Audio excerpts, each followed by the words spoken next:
Rashaad Penny. Let's dive into it. I've been seeing a lot of theories going around. Brooks, cut. I mean, like I told Tavian last week, bro, don't put the legitimacy of the podcast at risk, bro. I've been seeing a lot of theories going around. Jonathan Brooks has not been with him, with the exception of hating ass Terrence, because he already don't like the nigga, but cool.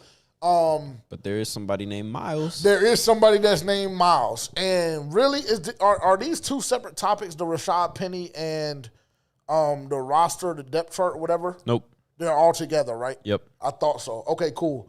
This is going to open up a conversation for us. We go out and we sign Rashaad Penny. Now, Rashaad Penny, he's had his ups and downs. What was it, 2 years ago when he had a good little run with Seattle? Seattle, yeah. That is his connection to the Carolina Panthers. They went out, brought him in. Last year was with Philly. Is that accurate? Yep. Let's go see. Let's just go look at the stats real quick. I know that they're not. Yeah, I was about to say. He didn't do nothing. I know that they're not anything crazy, but we'll do our due diligence. What's that back that Philly has, the little scat back? Boston Scott? Nah, the other one. Kenneth Gainwell? Gainwell, yeah. Couldn't beat out Gainwell. I mean, I don't understand how we're calling Miles Sanders the first one out when, I mean, didn't he have the job over Rashaad Penny? Miles Sanders had the job? I mean. Yeah, but no, things have changed. No, because Rashaad Penny came in after Miles was gone. In 2018? Rashaad Penny wasn't with Philly. Rashaad Penny was with Philly last season.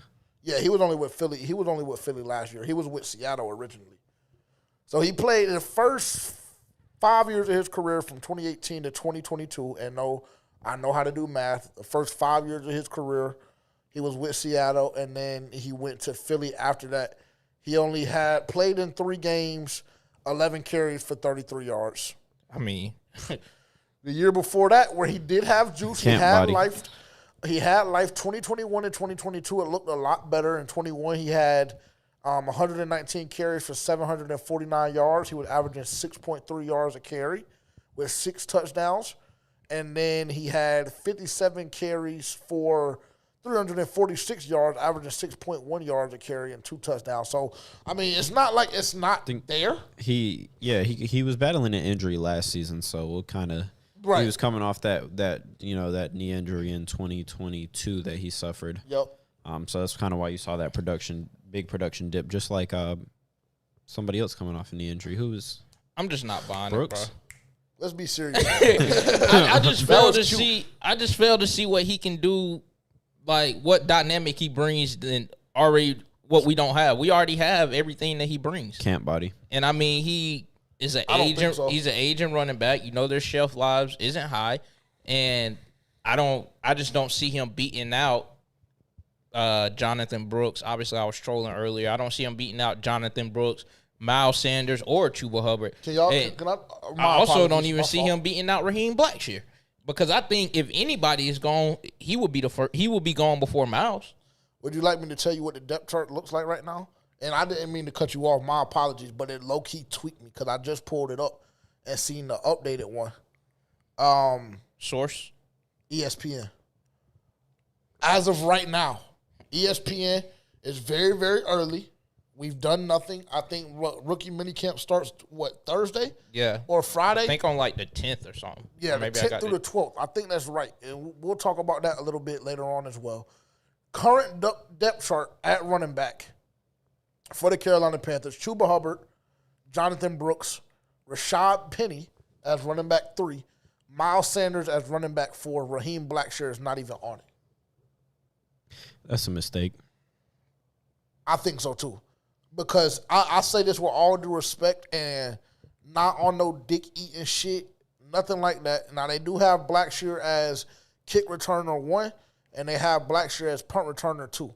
So maybe that's where he gets his money. And then on that kick returner list as well, Leggett is at kick returner 3. But to be quite honest, I want Raheem to make it over Miles. Now, I don't believe that you cut Miles because I think that's going to leave you with way too much dead cap, and we don't even have the money to be playing around like that. But if you can find a trade suitor that will take that contract, I think you do it. And I'm damn near willing to say, in return, all y'all got to do is give us a 7th round pick. Give us a 7th or a 6th round pick, and we'll pay 70% of his contract. Y'all just take the other 30%. Give us a 7th round pick. That kind of clears up some of the congestion in the room. That's my opinion. Unfortunately, I don't think anybody's taking that contract. I don't believe so. Just because, I mean, if they're going to look at it and be like, you couldn't beat out Chuba Hubbard, that's kind of... Not only Chuba. You couldn't beat out Chuba. You couldn't beat out Jonathan Brooks, who is coming off a torn ACL now again. This is preseason. This is off-season.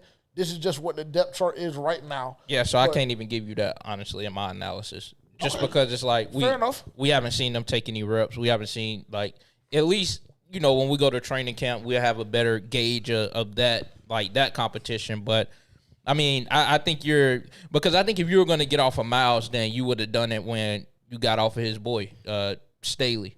Yeah. Deuce.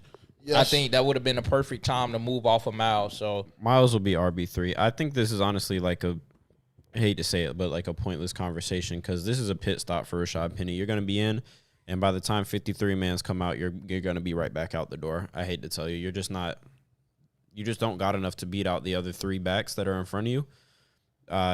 None of your seasons, like your best season isn't better than Miles Sanders' best seasons. You're not better than Chuba. Jonathan Brooks was a 2nd-round pick this year. He's going to get every opportunity in the world. Raheem Blackshear offers you punt return value. Rashaad, you're done.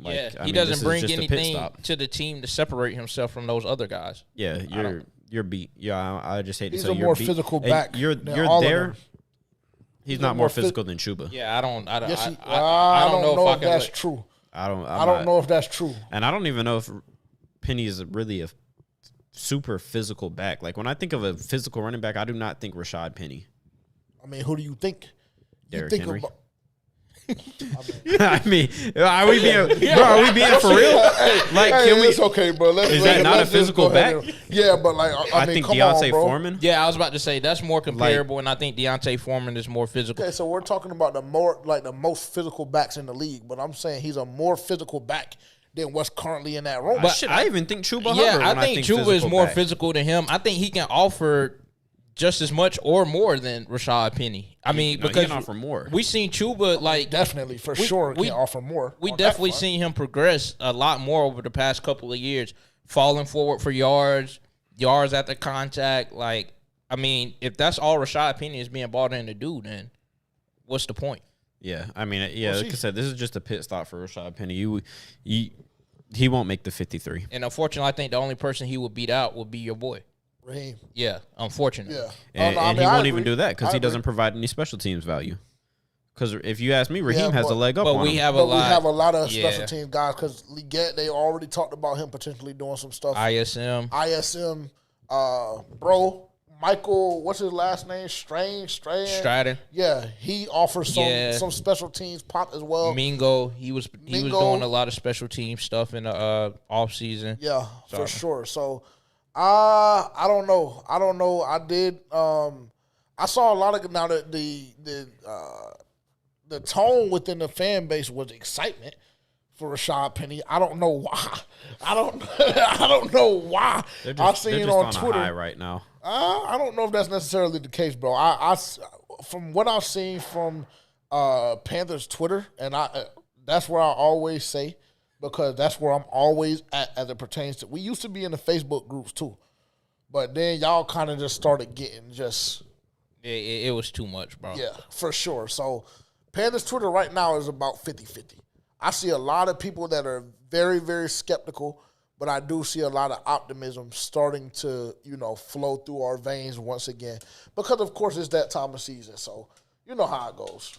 Is specifically with Rashaad Penny, or you're just saying in general? No, in general, just responding to him. Oh, okay. But the tone for Rashaad Penny was overwhelmingly positive. And I see a lot of... What are they saying, though? Miles Sanders is clipped. That's it? That's Can they tell me what Rashaad Penny does better than Miles Sanders? Nope. I didn't see any context behind the excitement or behind anything else, with the exception of because we believe Miles Sanders is on his way out the door. I mean, and I saw a lot of people that had that sentiment. Yeah, I mean, I don't necessarily. I could see that, but you're not replacing him with Rashaad Penny. Are you not? No. No, because one, I'm not taking the cap hit, and then two, I mean, Rashaad Penny's not that, bro. He's just not. Like, I would take Miles Sanders any day over Rashaad Penny. I hate to tell you. I mean, both of them are bad options, but just give me Miles. Yeah. Okay. Fair enough. I would agree with that. Let's see. Got any good fan questions this week? Yes, but before we get to that, rumors today officially on the rumor mill. Terrace Marshall Jr. How do y'all feel about that? We seen it coming. Me and Tavian had this conversation last night, actually, just talking about that wide receiver room, like, because he had forgot at first we got Deontay Johnson in the offseason. So he was like, where is everybody going to shape up at? And, you know, my starters, like, we're going into the season now, Deontay Johnson, Adam Thielen, and X. And so, and I think the next man up would be Jonathan Mingo, and then after that would be Terrace Marshall. But it's like, you really don't have a lot of space for the guy. I'll be honest. And he's been there for a couple of years now. Still haven't seen him get on the field as much, which I just don't know why. Yeah, it's very confusing, bro. Because it's also like if he's not productive in practice, if he has a bad attitude, if he has a bad work ethic, then why is he still here? You're not making any efforts to move off of him. So I really don't get it. But, yeah, I think that he's probably out the door. Yeah, I think so, too. Just based off of the fact, like you said, excuse me, that he just simply hasn't gotten on the field. This is year, what, 3? Is this year 3, year 4? He came out with Jamar Chase. So year 3? I'm pretty sure. Is that accurate? So, you know, it's just like 3 years in. You've been through multiple coaching staffs. Steve Wilkes was obviously the one that got the most out of him. But even the most out of him wasn't like a starting caliber receiver like we drafted him to be, in my opinion. I mean, he did go fast. I can't go that far just because he had P.J. Walker throwing on the ball. That's why I can't. I'll give you that. But DJ Moore also had him throwing on the ball, and DJ Moore was still cooking. But he still had his worst season statistically with P.J. Walker throwing on the ball. That was the only season he's been under 1,000 yards. So, I mean, I can't really – I got to give him some grace because P.J. Walker was throwing on the ball. But at the same time, it's just like, I mean, damn. Like, why can't you get on the field, bro? I mean, he legitimately showed you enough to where you felt legitimately confident in making a bet that he would have more receiving yards than CeeDee Lamb.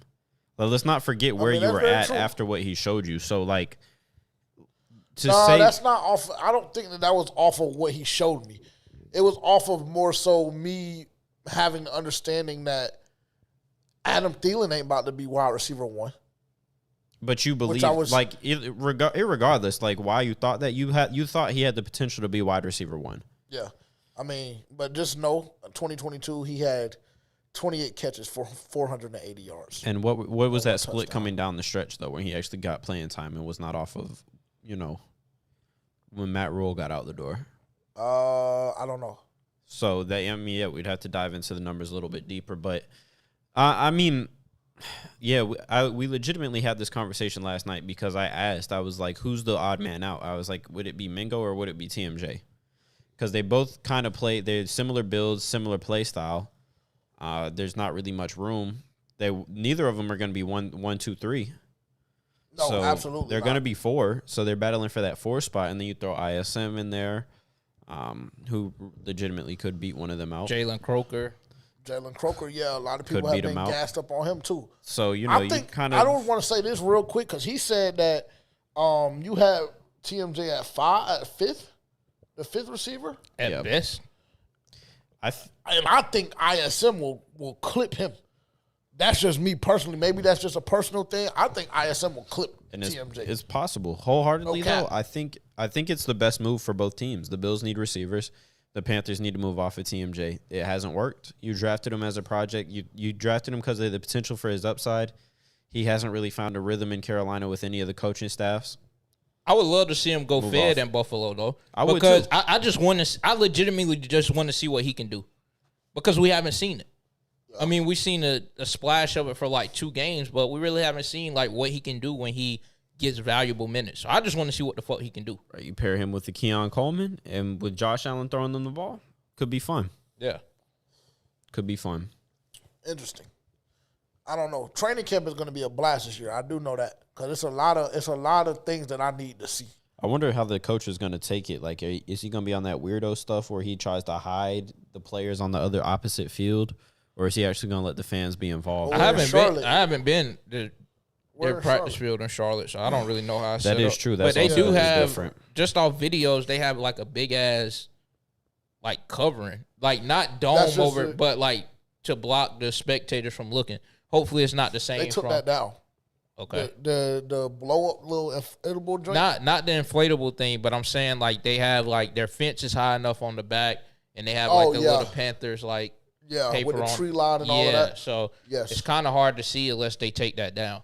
But they're going to open it up. No, just how the Panthers training, how the Panthers practice field is. Yeah. Oh, okay. They're gonna make it spectator friendly. I don't know how they're gonna do it, but like based off of how it's set up. It just looks a lot smaller than. It's a lot smaller than Spartanburg for sure. Yeah, it's a lot. Nice. I just know when Ron was there, he wasn't going for none of that. Like you can watch the defensive players do their drills, but you can't watch Cam. On God, you couldn't watch Cam. And shit, they did it a lot with Bryce Young last year too.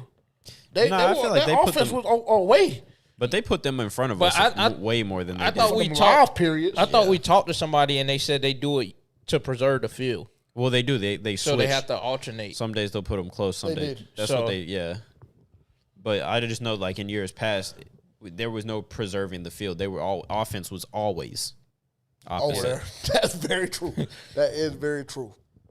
We hit that. Quick schedule for the Carolina Panthers. Like we mentioned earlier, rookie minicamp does start this Friday, and that'll run from May 10th through the 12th. And then the next thing up after that is going to be OTAs May 20th and 21st, May 23rd, May 28th and 29th, May 31st, June 3rd through the 4th, and then June 6th. So we'll definitely have some things to talk about during off-season workouts as well, because there will be more reports and things of that nature coming out. And then mandatory minicamp will begin on June 11th and run from June 11th through June 13th, and then we'll head to training camp in the later part of July.